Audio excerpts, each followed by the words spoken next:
Hey guys, we had a Bible study on Sunday, and there was a story that was kind of shared with me that I thought I've just been kind of thinking about it, and I wanted to share it with you guys, and maybe it kind of provides some perspective, maybe it provides some encouragement for you guys, maybe to provide a little bit of conviction for some of you. So in this Bible study, it's made up of just people with different opinions and views on things like vaccines and masks and stuff like that. Not everyone feels the same way that I do, and that's fine. We all agree that at least at this point, the whole mask vaccine issue is not one of Scripture. It's more of an issue of conscience, and we allow each other the grace that, you know what, you're not convicted by this, so fine, go ahead and do it. And you are convicted by this, so roger that, that's fine. You know, we encourage you to stand strong and stand firm in your convictions.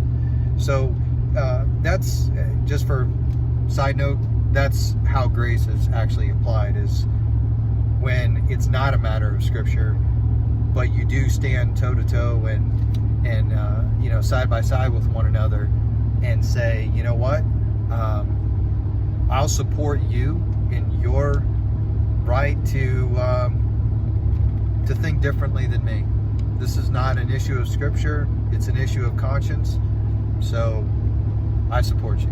Anyway, so this woman, she goes in, she's got a ticket, she goes into a courthouse, and she goes to pay her ticket, and she is staunchly against the mask. She's like, nope, not gonna do it, don't care, not doing it. So she goes into the courthouse and she's stopped, and, you know, ma'am, you got to put a mask on. And she's like, yeah, no, I'm not doing it, I'm just here to pay my ticket. And they started kind of harassing her, and then down from the booth comes a couple officers, and they start telling her, you know, ma'am, you got to put a mask on. And they're kind of starting to gang up on her and berate her a little bit and stuff. You know, things are starting to get a little heated. She refuses and just explains the fact that, look, you know, I would pay the ticket online if I could, but this is something that I have to do in person. It says I gotta do this in person to provide some proof to you guys. So, you know, just let me do what I need to do, and then I'll get out of here and be out of your hair.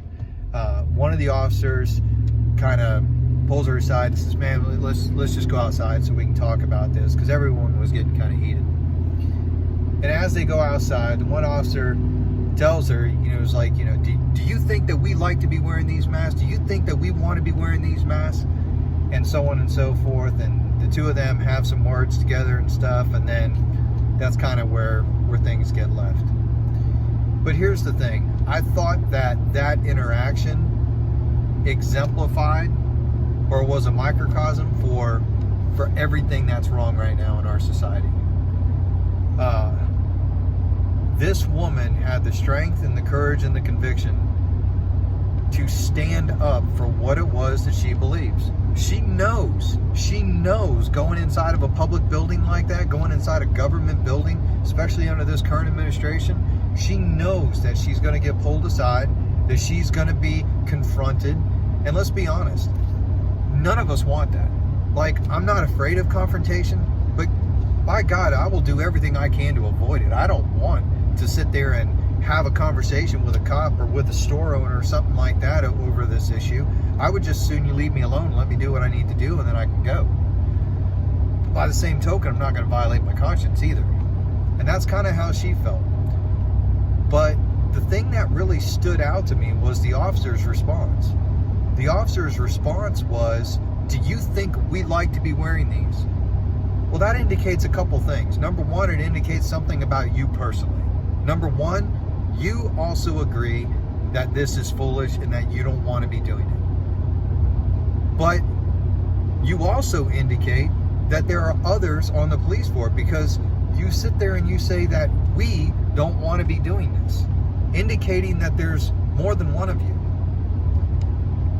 This woman had the strength and the character to stand up for what she believed in, even when it meant being confronted by people who were going to give her a hard time. But yet these officers, in all of their badassery, won't stand up to their superiors and say, not going to do it.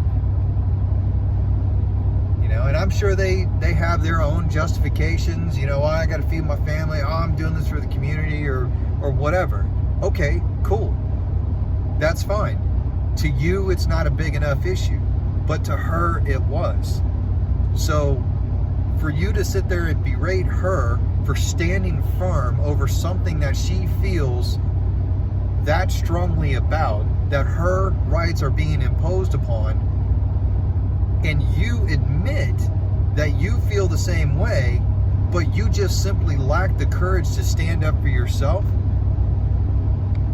what it shows me is that the thing that infuriated the officers most was having a light shined on her, or shined on their lack of character and lack of conviction by her character and conviction.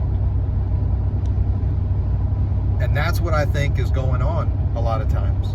That's what I think is going on with a lot of these different things, where people stand strong for something that they believe in, and because other people are kind of wishy-washy, or, you know, maybe they're afraid of the consequences, but they still don't want to tell people, like, you know what, I am straight up legit afraid of the consequences. Like, I would do what you're doing, and I applaud you for doing what you're doing. I wish I had your courage and your strength. That's not their officer, or that's not the officer's response. That would at least be honest. But that's not their response. Their response was militant. It was, you know, just angry and vicious and stuff back at her. How dare you have the courage and conviction to stand up for what you believe in when we ourselves are too cowardly to do the same? It's ridiculous. We need to be applauding people right now. Even if you lack the courage and the strength to stand up, we should still be applauding people for doing so, because their willingness to stand up for what they believe is an overreach at some point is going to benefit you. At some point, their willingness to stand up and to push back will benefit you when all of a sudden certain rights from you are taken that maybe you don't want to be. Applaud them. High five them. You know, good on you. Pull her aside. Bring her outside. Say, look, I agree with you. Good on you for doing it. I wish we had more people in our department that would do it. I'm scared of the consequences myself. At least be honest. But they won't.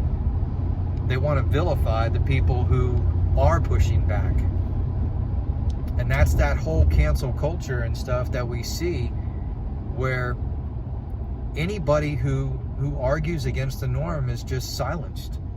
And the thing is probably most of those officers, they would probably not see themselves as part of this leftist cancel culture. They would probably see themselves as, you know, pro 2A, you know, Trump supporters, right-wingers, conservatives, you know, whatever. I mean, most military and law enforcement are kind of in that camp. So they would not see themselves as being pro all of this leftist agenda stuff. But yet when someone pushes back against the leftist agenda, they get angry. Why? Because her strength shines a light on their weakness.